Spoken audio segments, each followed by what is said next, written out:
This newspaper cost 10 cents. In Seward, Alaska, in 1926, that's roughly $1.80 today. And on the front page, sandwiched between a hospital fire and a train robbery, they're covering Rudolph Valentino's funeral, like it's happening next door. Because to them, it kind of was.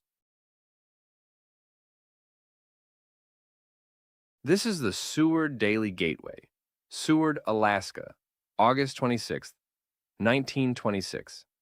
Population maybe 1,000 people, perched at the edge of the Kenai Peninsula. And they've got the Associated Press wire. They've got a full front page. And they've got Rudolph Valentino. Look there in the upper left. The headline reads, "Chapel doors close. Body of Valentino. Crowds dispersed." Valentino had just died 4 days earlier in New York. The story says the funeral chapel doors were shut at midnight. Police estimated 80,000 people had tried to pass by the casket in the hours before.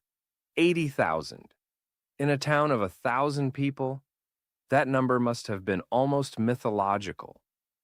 But there it is, on the front page of a small Alaska paper. The same day it ran everywhere else. The wire made the world flat even then. Now look at the left column, lower portion of the page.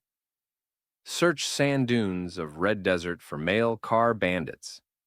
Airmail pilots, they tell us, flying over southwestern Wyoming were being pressed into service, scanning the desert from above for a gang that robbed a Union Pacific mail car of 23 pouches of registered mail. The bandits had apparently bound and gagged the 2 postal clerks, jumped off the train somewhere near Wamsutter, Wyoming, and vanished into the dunes. And the solution in 1926 was get pilots in the air, have them look down. No satellites, no GPS, just men in open cockpits squinting at sand. What gets me is the matter-of-fact tone. This ran right next to the baseball scores. And then, right below that, this. Souvenir hunters, strip the Norge, warehouse closed to public. Silk covering was the goal of many. The Norge was the airship, the dirigible, that Roald Amundsen used just a few months earlier, in May of 1926, to cross the Arctic and reach the North Pole. It had landed in Seattle after the expedition, and the silk covering was being stripped off the airship. The public rushed the warehouse to grab pieces of it. They had to close it down.